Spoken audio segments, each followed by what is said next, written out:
Hello दोस्तों, नमस्कार। कैसे हैं आप लोग और कैसी चल रही है आपकी पढ़ाई। मुझे उम्मीद है कि आप सभी लोग बहुत अच्छे होंगे, बेहतर होंगे, स्वस्थ होंगे और बहुत अच्छे तरीके से पढ़ रहे होंगे। नमस्कार, मेरा नाम बायो अमन है और आप सभी का स्वागत करता हूं आप सभी के प्यारे से यूट्यूब चैनल बायो अमन पॉइंट पर। तो पिछली क्लास में हम लोग क्या पढ़ रहे थे? हम लोग बेसिकली देख लो ये कहाँ से चला है। एक्चुअली कभी कभी मैं भी सॉन्ग वगैरह सुन लेता हूँ, है ना। इसको हटा देते हैं भाई, ठीक है। चलिए, तो सबसे पहले रिकॉल करते हैं और थोड़ा सा आपको याद करवा देते हैं हम लोग पढ़ क्या रहे थे। तो हम लोग पढ़ रहे थे, अपना जो है चैप्टर चल रहा था ह्यूमन हेल्थ एंड डिजीज। कौन सा चैप्टर चल रहा था? वो चल रहा था ह्यूमन हेल्थ एंड डिजीज, ठीक है। मानव स्वास्थ्य एवं रोग चल रहा था। और चैप्टर में आगे बढ़ने से पहले हम आपको क्लियर कर दें, पहले से ही बता दें कि देखिए ये किसी बोर्ड के लिए स्पेसिफिक नहीं है कि आप यूपी बोर्ड से हैं, झारखंड बोर्ड से हैं, बिहार बोर्ड से हैं, छत्तीसगढ़ बोर्ड से हैं। देखो, मैं जो टोटल यहाँ पर आपको पढ़ाता हूँ, टोटल आपको NCERT से पढ़ाता हूँ, ठीक है। NCERT से, ठीक है। तो आप NCERT समझ सकते हैं कि NCERT हर बोर्ड में चलती है और हर जगह वो बहुत ही ज़्यादा उससे क्वेश्चन पूछे जाते हैं, ठीक है। चलिए, तो फाइनली आज का जो टॉपिक है, हम लोगों ने पिछली क्लास में डिजीज के बारे में पढ़ लिए थे, रोग के बारे में पढ़े थे, ठीक है। बताइए बताइए, आप लोगों ने भी पढ़ा था डिजीज के बारे में, आप लोगों ने भी रोग के बारे में पढ़ा था। अगर थोड़ा सा हम रिकॉल करवाएं आपको, तो पिछली क्लास में जब हम लास्ट रोग खत्म किए थे तो उसका नाम था अतिसार, ठीक है। अतिसार रोग, है ना। अतिसार जिसको बोलते हैं डायरिया। तो आप लोग कमेंट करके बताएंगे क्या कि अतिसार रोग किसके द्वारा होता है? बताइए। डायरिया रोग किसके द्वारा होता है? बताइए, क्या आप कमेंट करके बताएंगे? अरे ये क्या हो गया, डायरिया रोग किसके द्वारा होता है? बताइए बताइए। इसके बाद दूसरा रोग है जुखाम। जुखाम जिसको बोलते हैं क्या? तो जिसको बोलते हैं आपका कॉमन कोल्ड, ठीक है। कॉमन कोल्ड, बताइए कॉमन कोल्ड किसके द्वारा होता है? ठीक है, कॉमन कोल्ड किसके द्वारा होता है? ये दो क्वेश्चन है और इन दो क्वेश्चन का जवाब आपको कमेंट बॉक्स में देना है, ठीक है। आप सभी लोगों को कमेंट बॉक्स में इन दोनों क्वेश्चन का जवाब क्या करना है प्यारे बच्चों? देना है, ठीक है। आज का जो हमारा टॉपिक है, तो आज का बहुत बेहतरीन टॉपिक है, बहुत इंपॉर्टेंट टॉपिक है, जिसका नाम है प्रतिरक्षा। क्या नाम है? जिसका नाम है प्रतिरक्षा, ठीक है। अब हम लोग इम्यूनिटी सिस्टम के बारे में पढ़ने वाले हैं, ठीक है। इम्यून सिस्टम के बारे में, इम्यून सिस्टम यानी कि प्रतिरक्षा तंत्र के बारे में पढ़ने वाले हैं। तो सबसे पहली हमारी हेडिंग है वो है प्रतिरक्षा, जिसको बोलते हैं इम्यूनिटी, ठीक है। जिसको क्या बोलते हैं? तो जिसको बोलते हैं इम्यूनिटी, ठीक है। तो सबसे पहले हम समझेंगे कि आखिरकार ये जो इम्यूनिटी होती है ये होती क्या चीज है ना। इम्यूनिटी बेसिकली है क्या चीज, सबसे पहले इसको समझते हैं। मान लेते हैं एक परपोसी है। परपोसी मतलब होस्ट, ठीक है। मान लेते हैं जैसे ये है, ये एक इंसान है, ठीक है। ये एक इंसान है और ये क्या है? ये है परपोसी। इसको इंग्लिश में ही इसको बोलते हैं क्या? तो इसको बोलते हैं होस्ट, ठीक है। तो प्रतिरक्षा क्या होती है? जिसके शरीर में, मान लेते हैं ये परपोसी है, ठीक है। परपोसी, ये इसका क्या है? तो ये इसका शरीर है, ये इसकी क्या है? इसकी बॉडी है, ठीक है। ध्यान से सुनना। तो जो इम्यूनिटी होती है वो क्या है कि जिसके शरीर में किसी परजीवी को आश्रय तथा पोषण मिलता है। इसके शरीर में क्या होता है? इसके शरीर में क्या होता है? किसी भी परजीवी को पोषण मिलता है, ठीक है। चलो, एक सबसे अच्छा सा एग्जांपल, प्लाज्मोडियम आप लोगों ने पिछली क्लास में पढ़ा था, इसी चैप्टर में हमने पढ़ाया था, ठीक है। और जितने भी प्यारे बच्चे अभी तक नहीं पढ़े हैं, ठीक है, उस चैप्टर के बारे में उनको नहीं नॉलेज है, वो लोग क्या करेंगे? प्लेलिस्ट चेक कर लेंगे, वहां पर वीडियो है, ठीक है। ठीक है, देखो, मान लेते हैं परजीवी को पोषण, मान लेते हैं जो प्लाज्मोडियम है, क्या है? प्लाज्मोडियम है। प्लाज्मोडियम कहां पर रहता है? प्लाज्मोडियम की दो होस्ट होते हैं, पहला होता है मच्छर, ठीक है। तो मच्छर के अंदर रह रहा, मच्छर ने काटा तो उस परजीवी को पोषण इस ह्यूमन बॉडी के अंदर वो पहुंच गया परजीवी प्लाज्मोडियम। फिर वो परजीवी क्या करने लगा, प्लाज्मोडियम हमारे शरीर से अपना पोषण लेने लगा, ठीक है। तो होस्ट कौन होता है, होस्ट परपोषी कौन होता है, परपोषी कौन होता है? अगर एक लाइन में इसका उत्तर दे तो लिखना कि जिसके शरीर में किसी परजीवी, ठीक है, जिसके शरीर में किसी परजीवी जीव को आश्रय तथा पोषण मिलता है उसे होस्ट कहते हैं, ठीक है। क्या लिखना है कि जिसके शरीर में किसी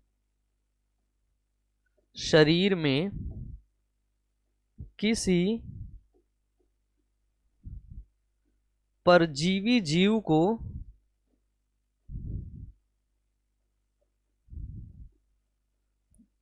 जीव को आश्रय तथा पोषण मिलता है, ठीक है, आश्रय तथा पोषण मिलता है, उसके शरीर होस्ट कहलाते, वह पोषी कहलाता है, ठीक है, वह परपोषी कहलाता है, वह होस्ट कहलाता है, ठीक है।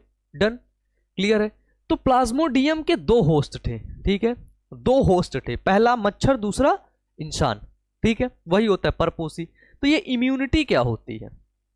परपोषी तो समझ गए, है ना, परपोषी तो समझ गए भाई। बताओ, मान लेते हैं कि जो आपका क्लास्ट्रोडियम टिटेनी आपके अंदर घुस के रह करके पोषण प्रदान कर रहा है, आपको नुकसान पहुंचा रहा है, ठीक है, तो आप क्या हुए, आप उसके शरीर से पोषण मिल रहा है तो आप पोषी ही तो हुए। बताओ, पोषी ही तो हुए। तो इम्यूनिटी क्या करती है, प्रतिरक्षा क्या करती, ध्यान से सुनना, प्रतिरक्षा क्या करती है। मान लेते हैं, ठीक है,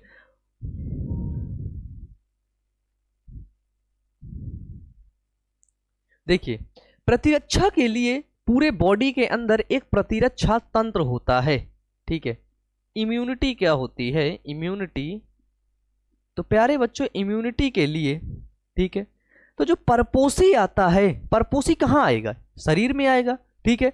अब परपोषी से शरीर के बीच में फाइट होती है, ठीक है, हमारे पूरे बॉडी के अंदर, ये हमारी बॉडी है, ठीक है, ये हमारी क्या है, बॉडी है। ध्यान से समझना, सभी के साथ होता है ऐसा, सभी के साथ होता है प्यारे बच्चों। देखो, ये हमारी बॉडी है, मान लेते हैं ये है अपना गुलुआ, ठीक है, एग्जाम्पल है ना, एग्जाम्पल। तो ये है, इसके शरीर में एक सिस्टम है जिसको बोलते हैं इम्यून सिस्टम, IMMUNESYSTEM। हिंदी से इसको बोलते हैं क्या, तो हिंदी से बोलते हैं प्यारे बच्चों इसको प्रतिरक्षा तंत्र, ठीक है। इसको हिंदी में क्या बोलते हैं, तो इसको हिंदी में प्यारे बच्चों बोलते हैं प्रतिरक्षा तंत्र, इम्यून सिस्टम। तो इसके शरीर में जब कोई, ठीक है, जब कोई परजीवी प्रवेश करेगा, इसके शरीर में जब कोई परजीवी, जब कोई bacteria, virus, fungi infection cause करेगा, तो इसके शरीर का, गुलुआ के शरीर का इम्यून सिस्टम उस परजीवी के साथ फाइट करेगा, उस परजीवी के साथ लड़ाई करेगा, ठीक है।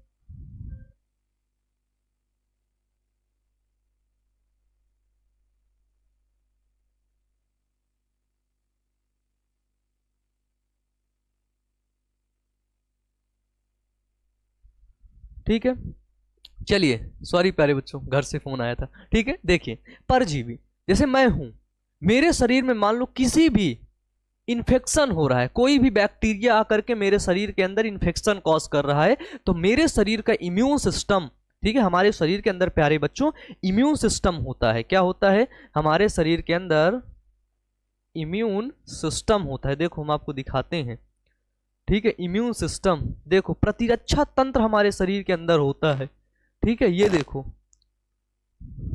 ये हमारे इम्यून सिस्टम के प्यारे बच्चों भाग होते हैं, ठीक है, ये देखो, ठीक है। तो हमारे शरीर में क्या होता है, इम्यून सिस्टम होता है, और वो इम्यून सिस्टम क्या करता है, उस बैक्टीरिया से, उस जीव से लड़ेगा, ठीक है। अब एक चीज और समझो कि बैक्टीरिया हमारे शरीर में प्रवेश कैसे करेगा, इस चीज को समझना है। देखो, जैसे हम सांस ले रहे हैं, कोई बैक्टीरिया से उड़ रहा है, नाक के माध्यम से प्रवेश कर गया, है ना, खाना मुंह के माध्यम से प्रवेश कर गया, कहीं हमारा कट लगा शरीर के अंदर, उस कट से शरीर के अंदर प्रवेश कर गया। हमारे इम्यून सिस्टम के भाग ही तो है, हमारा इम्यून सिस्टम से पूरा शरीर ढका हुआ है भाई, पूरा कवर है। और जब इम्यून सिस्टम के अंदर कोई एंट्री करता है तो उसको तुरंत पता चल जाता है। मान लो इतना एरिया, ध्यान से सुनना, इतना एरिया मान लो आर्मी वालों का है। किसका है? आर्मी वालों का है। अब अगर कोई व्यक्ति बहुत अपने आप को होशियार समझ ले, मान लो तुम ही है, बहुत होशियार समझ लो, और इस आर्मी वाले के एरिया में घुसोगे तो क्या करेगा? तुम्हें मार नहीं देगा? तुरंत मार देगा। इसी तरह इम्यून सिस्टम भी हमारा काम करता है। हमारे बॉडी के अंदर कोई भी आता है बाहर से एंटीजन, ठीक है, कोई भी परजीवी आता है, उसको वो क्या करती है? वो मार देता है, ठीक है। हमारे शरीर में तुरंत एंटीबॉडी बन जाती है भाई, ठीक है। देखो इम्यून सिस्टम के ये भाग होते हैं। पहला म्यूकस मेम्ब्रेन, ठीक है। इम्यून सिस्टम के प्यारे बच्चों ये भाग होते हैं म्यूकस मेम्ब्रेन। मान लेते टीबी का बैक्टीरिया उड़ रहा था, आप यहां वहां टहल रहे थे, आपको मिल गया, आपने नाक से अंदर लिया, तो नाक से आपके म्यूकस स्रावित होता है ना, नाक से, है ना, ऐसे निकालोगे निकलेगा, निकालो निकालो सब लोग निकालो, निकलेगा, है ना। तो जो म्यूकस होता है प्यारे बच्चे, जो म्यूकस होता है वो इम्यून सिस्टम का भाग होता है। इसके बाद टॉन्सिल होते हैं प्यारे बच्चों, टॉन्सिल। अगर आपके बॉडी में किसी बैक्टीरिया का इन्फेक्शन हो गया, मान लेते हैं किसी बैक्टीरिया का आपके बॉडी में इन्फेक्शन हो गया, आपका इम्यून सिस्टम किसी चीज से फाइट कर रहा है, तो आपके टॉन्सिल फूल जाते हैं। तो डॉक्टर आपको बोलता है ऐसे करो, गर्दन उठाओ, यहां देखेगा, ऐसे हाथ करो, फिर यहां देखेगा, फिर यहां देखेगा, हर जगह ऐसे छूते रहते हैं ना डॉक्टर। क्या करता है वो? टॉन्सिल को देखता है कि कहीं आपके टॉन्सिल तो नहीं फूले हैं। टॉन्सिल फूल गए, इसका मतलब ये है कि बैक्टीरिया का किसी चीज का इन्फेक्शन है। अब हम उसको पता करेंगे, उसकी पहचान करेंगे, है ना। टॉन्सिल हो गया। इसके बाद क्या हुआ? इसके बाद तीसरा प्यारे बच्चों हो गया लिम्फेटिक वेसल्स, ठीक है। हमारे यहाँ गर्दन पर प्यारे बच्चों लिम्फेटिक वेसल पाई जाती हैं, ठीक है। अगर कोई इन्फेक्शन होता है वो प्रभावित होती, फूलने लगता है, तो डॉक्टर पहचान जाता है आसानी से, ठीक है। तीसरा क्या है? Lymph node. हमारे बॉडी में प्यारे बच्चों अलग अलग पर लिम्फ नोड होते हैं। देखो हाथ ऐसे उठाया, ये यहाँ पे चेक किया, लिम्फ नोड। टॉन्सिल यहीं होता है बस, ठीक है, यहाँ पे होता है टॉन्सिल, ठीक है। लिम्फ नोड यहाँ होते हैं, ठीक है। लिम्फ नोड चेक करता है कि भाई लिम्फ नोड तो नहीं फूला है। तो ये सब किसके भाग है? सब इम्यून सिस्टम के भाग हैं। लिम्फ नोड हो गया, स्प्लीन हो गया, क्या हो गया? स्प्लीन हो गया, थाइमस हो गया, स्किन हो गई। सबसे बड़ी चीज, कोई भी बैक्टीरिया आपके शरीर में इंटर नहीं कर सकता क्योंकि स्किन है। आएगा बैक्टीरिया ऐसे घुसेगा, लड़ जाएगा, अरे लड़ गया। जैसे आपके घर में कोई प्रवेश नहीं कर सकता क्योंकि आपके घर के बाहर दीवार है, ऐसे कोई आएगा लड़ते लड़ते दीवार में लड़ जाएगा, है ना, नहीं कर सकता। इसी तरह हमारे बॉडी के अंदर भी कोई बैक्टीरिया, वायरस, फंजाई नहीं प्रवेश कर सकता, उसको रोकने की व्यवस्था पहले से ही है, और उसी को हम लोग पढ़ते इम्यून सिस्टम के अंदर, ठीक है। स्किन हो गया, स्किन के बाद बोन मैरो हो गया और लिम्फेटिक वेसल्स हो गई। ये सब प्यारे बच्चों इम्यून सिस्टम का भाग होता है, ठीक है। इम्यून सिस्टम का क्या होता है? ये भाग होता है। ये देखिए ध्यान से, इस इमेज को देखिए,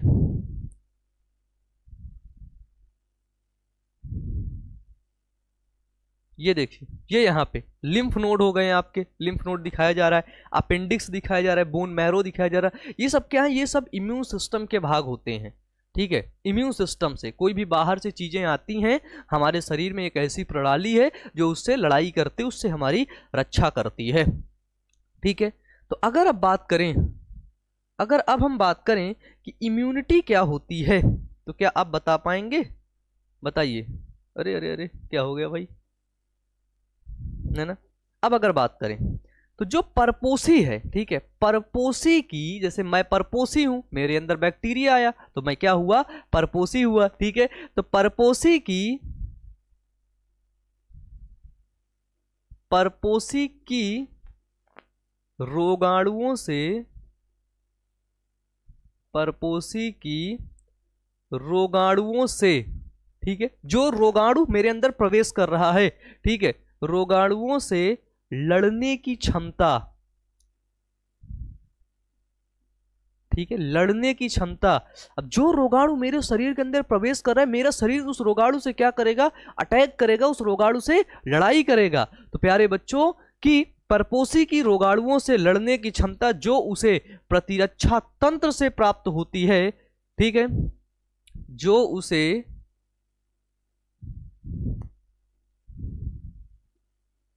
जो उसे प्रतिरक्षा तंत्र से प्राप्त होती है, प्रतिरक्षा तंत्र से प्राप्त होती है, उसे प्रतिरक्षा कहते हैं। ठीक है, उसे क्या कहते हैं? तो उसे इम्यूनिटी कहते हैं, उसे प्रतिरक्षा कहते हैं। ठीक है, ये हुआ आपकी इम्यूनिटी। अब जो इम्यूनिटी है वो दो प्रकार की होती है। इम्यूनिटी दो प्रकार की होती है।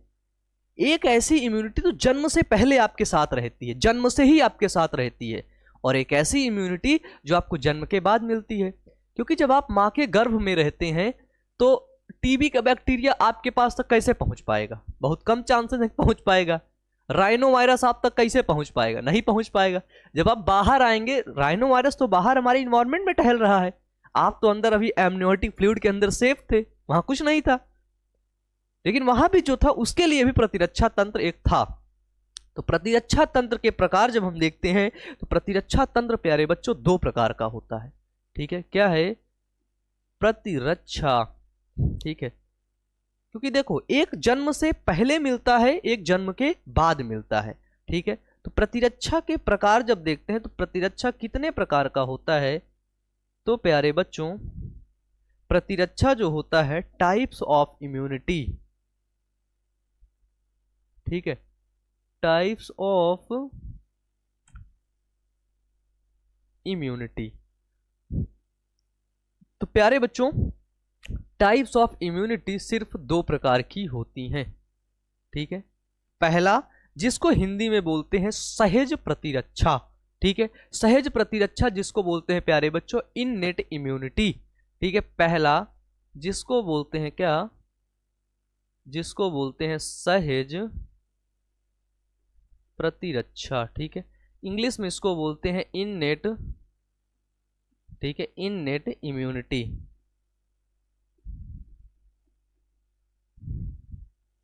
है ना, सहज प्रतिरक्षा। देखो बहुत सिंपल है, इम्यूनिटी पढ़ना और आसान है, क्योंकि पता है क्या है, हमारा बॉडी भाई रोगाणुओं से फाइट कर रहा होता है, हमारा बॉडी रोगाणुओं से लड़ रहा होता है। ठीक है, बहुत आसान है भाई। पहला क्या हुआ हमारा? वो हुआ प्यारे बच्चों इननेट इम्यूनिटी, और दूसरा क्या हुआ जिसे बोलते हैं एडॉप्टिव इम्यूनिटी। एडॉप्टिव इम्यूनिटी मतलब उपार्जित प्रतिरक्षा। ठीक है, दूसरा क्या हुआ? जिसको बोलते हैं प्यारे बच्चों उपार्जित प्रतिरक्षा, इंग्लिश से उसको बोलते हैं एडॉप्टिव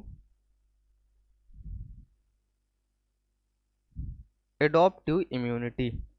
ठीक है, उपार्जित प्रतिरक्षा। तो प्रतिरक्षा तंत्र क्या होती है? वो दो प्रकार के होते हैं। प्रतिरक्षा तंत्र क्या होती है? प्रतिरक्षा क्या होती है कि रोगाणुओं से लड़ने की क्षमता जो हमें प्रतिरक्षा तंत्र से प्राप्त होती है प्रतिरक्षा कहलाती है। और प्रतिरक्षा दो प्रकार की होती है, सहज प्रतिरक्षा, दूसरा उपार्जित प्रतिरक्षा। इनके बारे में बिल्कुल सिंपल सी चीज बताऊंगा, एक्चुअली हमको पढ़ना होता है डिटेल से। ठीक है, तो हमें लगता है अब हम लोग पढ़ते हैं सहज प्रतिरक्षा के बारे में। ठीक है, सहज प्रतिरक्षा। देखो जो सहज प्रतिरक्षा होती है, ठीक है, वो हमें जन्म से प्राप्त होती है। ठीक है, सहज प्रतिरक्षा एक अविशिष्ट रक्षा प्रणाली होती है। सबसे पहले सहज प्रतिरक्षा एक क्या है? एक अविशिष्ट रक्षा प्रणाली है। ठीक है, सहज प्रतिरक्षा क्या है? एक अविशिष्ट प्रतिरक्षा प्रणाली होती है। क्या? सहज प्रतिरक्षा। ठीक है, सहज प्रतिरक्षा जन्म से प्राप्त होती है, जन्म से ही प्राप्त होती है। ठीक है, यह कोई विशिष्ट प्रतिरक्षा प्रणाली नहीं होती कि यह विशिष्ट होती है, नहीं, ये अविशिष्ट प्रतिरक्षा प्रणाली होती है। और सबसे बड़ी बात कि ये हमें जन्म से प्राप्त होती है, बाई बर्थ हमें ये मिलती है। ठीक है, हम पैदा हो गए तो मान लो इननेट इम्यूनिटी तो आपको मिल ही गई। ठीक है, इननेट इम्यूनिटी तो आपके पास है ही है। ठीक है, और ये एक अविशिष्ट प्रतिरक्षा प्रणाली होती है। सहज प्रतिरक्षा यह आनुवांशिक भी होती है। क्या होती है? यह आनुवांशिक होती है। ठीक है, आनुवांशिक होती है। मान लेते किसी के फादर, ठीक है, किसी के फादर या मदर के इम्यून सिस्टम कमजोर है तो हो सकता है कि बच्चों के भी इम्यून सिस्टम कमजोर हो जाए, है ना। फादर मदर की बॉडी ऐसी है तो हो सकता है कि बच्चों की भी वैसी हो जाए, ठीक है, क्योंकि ये जेनेटिक भी होती, इन्नेट इम्यूनिटी जो होती है प्यारे बच्चों वो आपकी जेनेटिक भी होती है, ठीक है। और सबसे बड़ी बात कि सहज प्रतिरक्षा को, ठीक है, इसको मैं लिख देता हूं, सहज प्रतिरक्षा को प्राकृतिक प्रतिरक्षा भी कहते हैं, ठीक है। सबसे बड़ी बात कि सहज प्रतिरक्षा को प्यारे बच्चों प्राकृतिक प्रतिरक्षा भी कहते हैं, ठीक है, प्राकृतिक प्रतिरक्षा।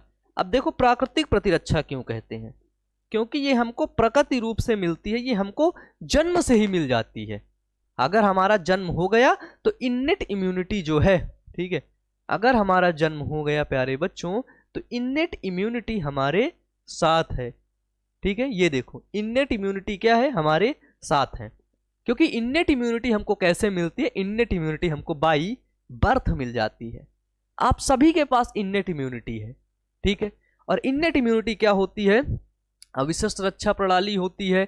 सहज प्रतिरक्षा जन्म से ही प्राप्त होती है, यह आनुवांशिक होती है। और सहज प्रतिरक्षा को प्राकृतिक प्रतिरक्षा भी कहते हैं, ठीक है। ऐसे बढ़िया नोट्स बना लो बिल्कुल तगड़ी वाली है। और एनसीईआरटी दिक्कत है ना तो एनसीईआरटी खोल के रख लो, एनसीईआरटी बुक, और भी आपके पास बुक है खोल के रखो। और अपनी नोट्स को, जो भी आप लोग नोट्स बना रहे हो उसको इस नंबर पे व्हाट्सएप करो, ठीक है। एक बार हमको भी दिखाओ भैया कैसी नोट्स बना रहे हो, 7704 891511 इस नंबर पे व्हाट्सएप कर देना, ठीक है। नहीं इंस्टाग्राम पे भेज देना भैया, है ना, नहीं तो क्या करना, इंस्टाग्राम पे भेज देना। चलो क्लियर है। तो सहज प्रतिरक्षा का काम क्या होता है, ठीक है। तो सहज प्रतिरक्षा प्यारे बच्चों क्या करती है, सहज प्रतिरक्षा हमारे शरीर के अंदर प्रवेश करने वाले बाह्य कारकों को, बाह्य कारक, ठीक है, ये बाह्य कारक क्या है, हमारे शरीर में प्रवेश करते हैं, प्रवेश कर रहे हैं, ठीक है। तो हमारे शरीर के अंदर अगर लिखना चाहे तो लिख लीजिए कि सहज प्रतिरक्षा हमारे शरीर में प्रवेश करने वाले बाह्य कारकों को रोकता है या उन्हें मार देता है, ठीक है, या उन्हें रोकता है या उन्हें मार देता है, सहज प्रतिरक्षा कहलाता है, ठीक है। बस बोलोगे भैया ये कैसे पता चलेगा कि रोका मार दिया, तो देखो हमारे आसपास बहुत ढेर सारी चीजें हैं, बहुत ढेर सारे बाह्य कारक हैं जो हमें नुकसान पहुंचाते हैं, हमारी बॉडी को वो खराब कर देते हैं। अगर इम्यून सिस्टम आप मात्र 10 सेकंड के लिए भी अपने बॉडी से हटा लो तो इतने बैक्टीरिया, इतने सब चीजें हैं कि वो आपको जीने नहीं देंगे, तुरंत मार देंगे, है ना। अगर इम्यून सिस्टम आपके बॉडी से हट गया तो सबसे बड़ा कवच आपके शरीर के अंदर चढ़ा हुआ है भाई इम्यून सिस्टम का, ठीक है। तो इम्यून सिस्टम ही क्या करता है, रक्षा करता है, ठीक है। अब बात करते हैं, देखो एनसीईआरटी के अकॉर्डिंग जो सहज प्रतिरक्षा होती है उसको हम लोग डिटेल से पढ़ते हैं, तो भैया इसको भी पढ़ेंगे लेकिन सबसे पहले इसको पढ़ते हैं। सहज प्रतिरक्षा के बारे में आपने पढ़ लिया, ठीक है। अब जो सहज प्रतिरक्षा होती है, जो फॉरेन एजेंट, इनको क्या बोलते हैं, इनको बोलते हैं प्यारे बच्चों फॉरेन एजेंट, यानी कि बाह्य कारक, ठीक है। तो जो प्यारे बच्चों आपके फॉरेन एजेंट होते हैं, फॉरेन एजेंट, ठीक है, जो आपके फॉरेन एजेंट होते हैं,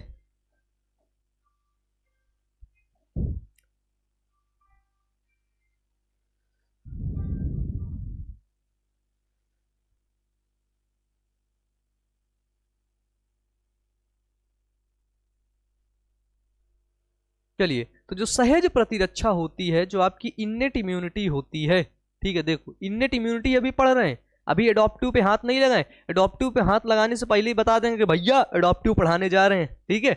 अभी एडॉप्टिव पे हाथ नहीं लगाए हैं, अभी इन्नेट इम्यूनिटी ही बात कर रहे हैं। तो देखो जो सहज प्रतिरक्षा होती है,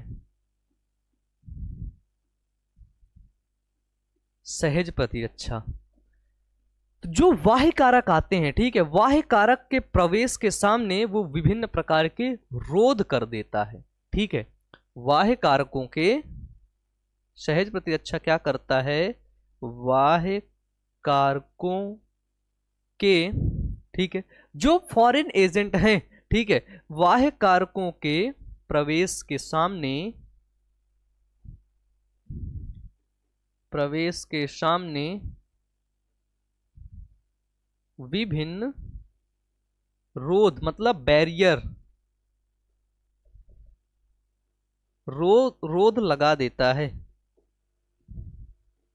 ठीक है, या फिर रोध कर देता है, ठीक है। क्या कर देता है प्यारे बच्चों? वो कर देता है रोध। इसको क्या बोलते हैं? सहज प्रतिरक्षा, जिसको बोलते हैं इननेट इम्यूनिटी, ठीक है। रोध क्या करता है? जैसे सबसे पहला है शारीरिक अवरोध। सबसे पहले यहां पे ए नंबर डाल के पढ़ते हैं इसको। क्या पढ़ते हैं? शारीरिक अवरोध,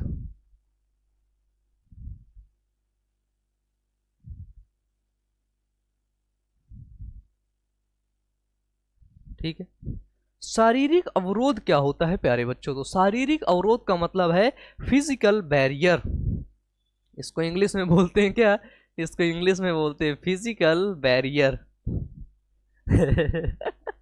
देखो ऐसे ही एक चीज मेरे को याद आ गई। एक चीज क्या याद आ गई कि जो है बैरियर्स है ना। अभी एक दिन पहले मैं एक लोग के पास बैठा हुआ था, तो वो बोले कि हम अपने किसी रिलेटिव के पास वो बात कर रहे थे, तो उनके मामा का लड़का था शायद। तो उससे बोले क्या पढ़ रहे हो? तो अपना बताया। तो बोले बायोलॉजी में। क्या पढ़ रहे हो? तो बोले सेल पढ़ रहे हैं। तो फिर ये पूछ बैठे कि बताओ सेल का मतलब क्या होता है? तो वो तुरंत बोला कोशिका। तो पूछे अरे तो तुम हिंदी से बता दियो, उस मतलब बताओ सेल क्या होती है। तो बोले फिर कुछ नहीं बताया। मैंने बोला यार क्या। इसी तरह जस्ट मैंने बोला कि चलो पढ़ते हैं शारीरिक अवरोध, जिसका मतलब होता है फिजिकल बैरियर। ये तो इंग्लिश से है भाई। शारीरिक अवरोध क्या है? देखो इसके नाम में ही लिखा हुआ है। इसके प्यारे बच्चों क्या है? इसके नाम में ही लिखा हुआ है। शारीरिक मतलब शरीर, जो हमारा शरीर है। मान लो ये क्या है प्यारे बच्चों? ये शरीर है, ठीक है। ये शरीर है। ये देखो 5 बना दे, नहीं तो कहोगे भैया 4 क्यों बना दिए? 3 4 5, ठीक है। शारीरिक अवरोध है, ठीक है। शरीर, इसका जो शरीर है प्यारे बच्चों, किसका? ये कौन सा है? बताओ बताओ बताओ। इसका जो शरीर है वो शरीर अवरोध करता है, किसी के बाह्य कारकों के प्रवेश को रोकता है। इसका शरीर रोक रहा होता है, ठीक है। इसका शरीर प्यारे बच्चों रोध करता है, इसका शरीर रोकता है कि ये भाई मत घुसो। क्या बोलता है? ये भाई मत घुसो। और कोई नहीं रोकता, इसका शरीर रोकता है प्यारे बच्चों, ठीक है। शारीरिक अवरोध क्या होता है? इसमें सबसे प्रमुख होती है त्वचा, ठीक है। इसमें सबसे प्रमुख क्या होती है? शारीरिक अवरोध में सबसे प्रमुख त्वचा है। हमारे शरीर के अंदर कोई भी बैक्टीरिया, कोई भी फॉरेन जो है एजेंट घुस सकता है, अगर स्किन ना हो तो। अगर स्किन ना हो तो, अगर स्किन आप बॉडी से हटा दोगे तो मसल्स दिखेंगी पूरे शरीर की। कोई भी फॉरेन एजेंट घुस जाएगा, ठीक है, हमको बीमार कर देगा, नुकसान पहुंचा देगा। तो सबसे पहला इम्यून सिस्टम का भाग जो सबसे प्रमुख है वो है प्यारे बच्चों त्वचा, जो हमको बाई बर्थ मिलती है ना। बोलो, त्वचा तो हमको जन्म से ही मिलती है। त्वचा खरीदना नहीं पड़ता कि पैदा होने के बाद सब लोग लेने जाते, चलो भैया त्वचा ले आते हैं, त्वचा खरीद लाते हैं। ऐसा तो नहीं होता है, हमेशा ही मिलती है ना भाई। बोलो बोलो बोलो, ठीक है। त्वचा हो गई, ठीक है। जो त्वचा क्या करती? किसी भी बाह्य कारक के शरीर में प्रवेश को पहले तो रोक देती है।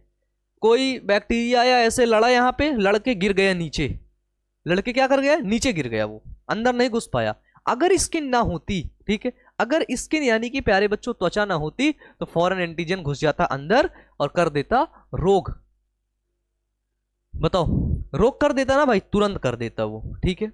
दूसरा प्यारे बच्चों क्या हुआ आपका? श्वसन मार्ग, श्वसन, ठीक है। श्वसन मार्ग में प्यारे बच्चों भी क्या होते हैं? श्वसन मार्ग से भी कोई बैक्टीरिया, फॉरेन एंटीजन हमारे शरीर में पहुंच के रोग उत्पन्न कर सकता है, क्योंकि सांस जाती रहती लगातार।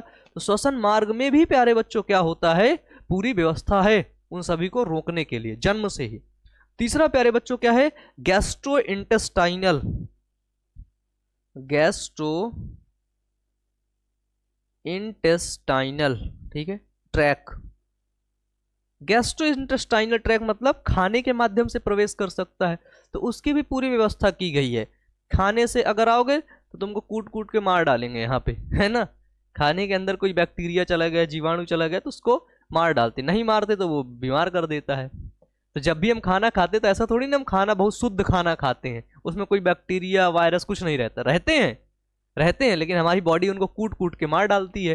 अब कुछ खतरनाक रहते हैं, जिनको नहीं मार पाती है तो बीमार हो जाते हो। सबको थोड़ी ना मार पाती है, कुछ को खतरनाक होती है, नहीं मार पाए तुमको, फिर तुम बाथरूम दौड़ने लगे, लैट्रिन जाने लगे बार बार, ठीक है। तो हमारी बॉडी भी ऐसे ही काम करती है। तो गैस्ट्रोइंटेस्टाइनल ट्रैक भी है उसमें, ठीक है। तीसरा क्या है प्यारे बच्चों? तीसरा है प्यारे बच्चों जहां से आप यूरिन पास करते हैं, ठीक है, यूरोजेनाइटल ट्रैक, ठीक है। क्या है प्यारे बच्चों? जिसको बोलते हैं यूरोजेनाइटल ट्रैक। यूरोजेनाइटल ट्रैक जहां से आप यूरिन पास करते हो, आपने देखा होगा वहां पर भी छिद्र होता है। उस छिद्र के माध्यम से भी कोई बैक्टीरिया, कोई वायरस आपके शरीर में इंटर कर सकता है, लेकिन वहां पर भी व्यवस्था होती है उसको मार डालने की। वहां पर भी एसिड आता रहता है, म्यूकस स्रावित होता रहता है, कोई आ ना पाए, कोई चल ना पाए, ठीक है, मर जाए इधर ही। तो हमारी बॉडी भी प्यारे बच्चों रोध उत्पन्न कर देती है, ठीक है, ठीक है। तो इन सभी में प्यारे बच्चों क्या होता है? इन सभी में प्यारे बच्चों एपिथीलियल की श्लेष्मा आलेप होता है, ठीक है। एपिथीलियल की म्यूकस कोटिंग होता है, ठीक है, म्यूकस कोटिंग होता है प्यारे बच्चों। म्यूकस कोटिंग जिसको बोलते हैं हिंदी में श्लेष्मा आलेप, ठीक है। म्यूकस कोटिंग को हिंदी में बोलते, लिख लीजिएगा, इसको बोलते हैं श्लेष्मा आलेप, ठीक है। तो क्या होता है? श्लेष्मा आलेप होता है, म्यूकस स्रावित होता रहता है। आप देखे होंगे कि यूरोजेनाइटल ट्रैक से भी म्यूकस स्रावित होता है, जिसकी वजह से कोई फॉरेन एंटीजन आपके बॉडी के अंदर प्रवेश नहीं करता है, ठीक है। यहां से नाक से भी म्यूकस स्रावित होता रहता है, जिससे भी कोई फॉरेन एंटीजन प्रवेश नहीं कर पाता है ना। तो इस तरीके से प्यारे बच्चों क्या होता है? शरीर में व्यवस्थाएं हैं, पूरी व्यवस्था है, ठीक है, पूरी व्यवस्था है। किसके लिए? बाह्य कारकों को रोकने के लिए। किसके लिए व्यवस्था है प्यारे बच्चों? बाह्य कारकों को, फॉरेन एंटीजन को, बाह्य कारकों को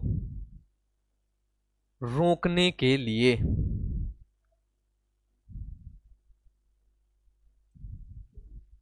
ठीक है। तो बाह्य कारकों को रोकने के लिए प्यारे बच्चों क्या है? तो शरीर में पूरी व्यवस्था है,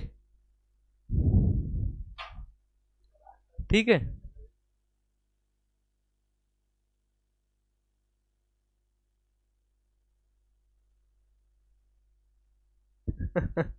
चलिए, तो ये खत्म हो गया अब आपका टॉपिक। आपका टॉपिक क्या था? Physical barrier. अच्छा हाँ, अभी इसमें और है प्यारे बच्चों। फिजिकल बैरियर के बाद हम लोग पढ़ते हैं इसमें, फिजिकल बैरियर तो है ये, देखो ये इंटेस्टाइनल ट्रैक है जिससे म्यूकस स्रावित होता है। दूसरा आता है प्यारे बच्चों कायिक अवरोध, ठीक है। दूसरा क्या आता है? वो आता है कायिक अवरोध, बी नंबर, जिसको क्या बोलते हैं? जिसको बोलते हैं कायिक अवरोध, ठीक है, या फिर इसको बोलते हैं कायिकी अवरोध, ठीक है। कायिकी अवरोध क्या होता है? देखो ध्यान से सुनना। हमारे बॉडी में देखो, हमको पता है, अभी मैं बताता जाऊंगा तो बोलोगे अरे भैया ये तो पता है हमको, ठीक है। जैसे मुंह में लार, क्या है? मुंह में लार, ठीक है। सलाइवा इन माउथ, ठीक है, सलाइवा इन माउथ। आपके माउथ में क्या होता है प्यारे बच्चों? सलाइवा स्रावित होता है, और उसी सलाइवा में उसको रोक दिया जाता है, बैक्टीरिया को, जो भी फॉरेन एंटीजन आता है आपको बीमार करने। दूसरा आता है प्यारे बच्चों पेट में अम्ल, क्या है? पेट में अम्ल, एसिड इन स्टमक, ठीक है, एसिड इन स्टमक। अगर आपसे पूछा जाए कि बताओ पेट के अंदर कौन सा एसिड स्रावित होता है, तो बताओ जल्दी से कौन सा स्रावित होता है, ठीक है, एसिड इन स्टमक। एसिड स्रावित होता है, कोई बैक्टीरिया यहां से मुंह से बच के अंदर पहुंच गया स्टमक में, तो स्टमक में स्रावित हो रहा है कौन सा? HCl, हाइड्रोक्लोरिक अम्ल, अम्लराज जिसको बोलते हैं। स्टेनलेस स्टील को भी पिघला देता है, बहुत खतरनाक होता है वो। पेट को इसलिए नहीं जला पाता है क्योंकि वहां पर म्यूकस लगातार स्रावित होता रहता है, चिपचिपी दीवार रहती है, इसलिए नहीं जला पाता, नहीं तो स्टमक को भी वो खत्म कर दे, डाइजेस्ट कर जाए, है ना। स्टेनलेस स्टील को जो पिघला देगा तो स्टमक को नहीं पिघला पाएगा, कर देगा, लेकिन देखो कैसी व्यवस्थाएं हैं हमारे अंदर, ठीक है, कैसी व्यवस्थाएं हैं। और प्यारे बच्चों क्या है, आंख से भी देखो, हमने थोड़ा सा भी नहीं सोचा, आंख से भी कोई बैक्टीरिया प्रवेश कर सकता है, ठीक है। तो आंख में, आंख के प्यारे बच्चों आंसू, ठीक है, आंख के आंसू, समझ रहे हो, आंख से आंसू निकलता है, ठीक है। Tears from eyes, tears from eyes, आंख से क्या निकलता है, टीयर्स निकलता है, आंसू निकलते हैं, ठीक है। तो कोई बैक्टीरिया कुछ भी प्रवेश कर रहा है, आंसू ऐसे करके रोक दिया उसको। कभी भी आप जा रहे होंगे, कोई छोटा सा भी तिनका, एकदम छोटा सा तिनका आपकी आंख में लड़ा, तुरंत आंसू निकलने लगता है, तुरंत उसको बाहर निकालने की प्रक्रिया चालू हो जाती है, ठीक है। ये चीजें। बी नंबर हो गया कायिक अवरोध। कायिक अवरोध के बाद प्यारे बच्चों आता है सी नंबर, ठीक है। सी नंबर जिसको बोला जाता है प्यारे बच्चों कोशिकीय अवरोध, ठीक है। जिसको क्या बोलते हैं, तो जिसको बोलते हैं कोशिकीय अवरोध, इसको बोलते हैं प्यारे बच्चों सेलुलर बैरियर,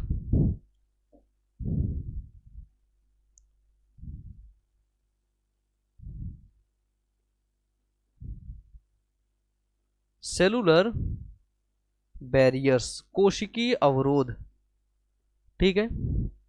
देखिए कोशिकीय अवरोध क्या होती है, ठीक है। तो देखो हमारे खून में प्यारे बच्चों एक, देखो हमारे खून के अंदर, ब्लड मतलब समझ रहे हो, कि हमारे खून में एक चीज पाया जाता है और उसका मतलब, उसका नाम है PMNL। क्या नाम है उसका? नाम है प्यारे बच्चों PMNL।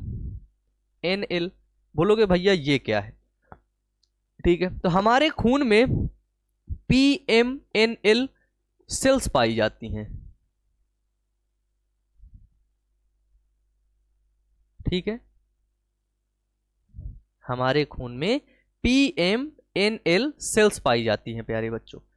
तो PMNL का फुल फॉर्म क्या होता है? इसका मतलब होता है पॉलीमार्फो न्यूक्लियर न्यूक्लोसाइड, ल्यूकोसाइड, ठीक है। क्या होता है इसका फुल फॉर्म? पॉलीमॉर्फो, ठीक है। P से हो गया पॉली, M से हो गया मॉर्फो, पॉलीमॉर्फो। फिर हुआ N से हो गया प्यारे बच्चों न्यूक्लियर, और L से हो गया ल्यूकोसाइट्स, ठीक है। पॉलीमार्फो न्यूक्लियर ल्यूकोसाइट पाया जाता है, ठीक है, हमारे ब्लड के अंदर। जैसे इसका एग्जाम्पल देखिए, PMNL सेल कैसे हैं, जैसे इसका एग्जाम्पल,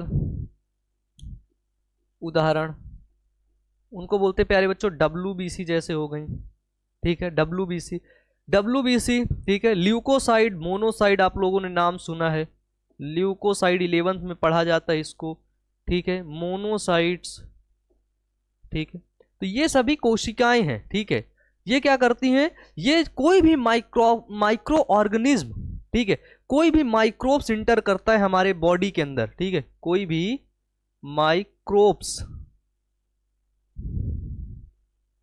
माइक्रोब्स इंटर बॉडी, कोई भी माइक्रोब जब हमारे बॉडी के अंदर इंटर करता है तो ये हमारे शरीर के अंदर कोशिका, ऐसी कोशिकाएं पाई जाती हैं, ऐसी सेल्स पाई जाती हैं जो उस माइक्रोब को डिस्ट्रॉय कर देते हैं, जो इस माइक्रोब को मार देती हैं, ठीक है। तो ये ऐसी सेल्स होती हैं हमारे शरीर में जो माइक्रोब्स को प्यारे बच्चों क्या करती हैं? मार देती हैं, ठीक है, ठीक है। इसके बाद प्यारे बच्चों ये क्लियर हो गया कोशिकीय अवरोध। कोशिकीय अवरोध के बाद प्यारे बच्चों आता है जिसको बोलते हैं साइटोकाइनिन अवरोध, ठीक है। क्या बोलते हैं इसको? बोलते हैं साइटोकाइन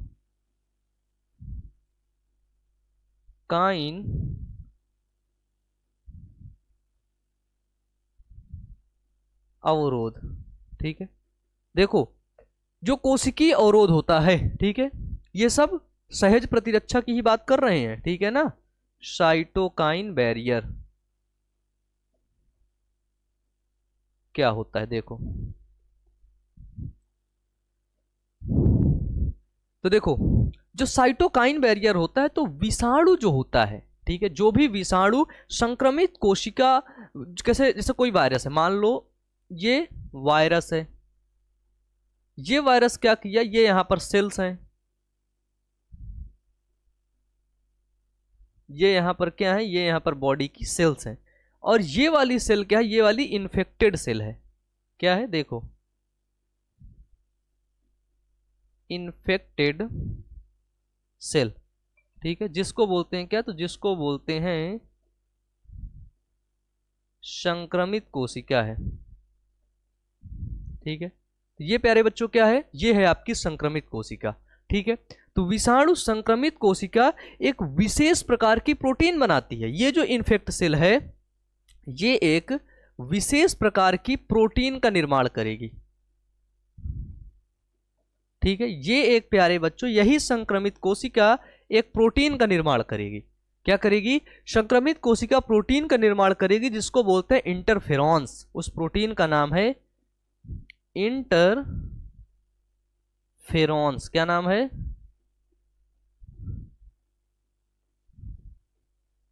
ठीक है, उस प्रोटीन का नाम है प्यारे बच्चों इंटरफेरॉन्स।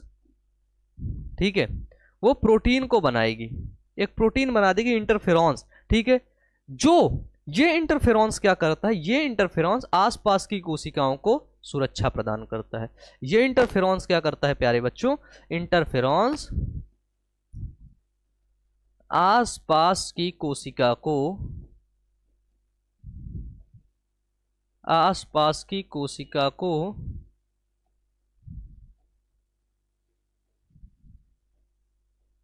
सुरक्षा प्रदान करता है। ठीक है, यही इंटरफेरॉन्स। मान लेते हैं ये वाली सेल इन्फेक्ट हो गई। ठीक है, ये सेल एक इन्फेक्ट हो गई एक वायरस से, तो ये वायरस की ये सेल क्या करेगी, ये सेल इंटरफेरॉन्स को सिक्रीट करेगी।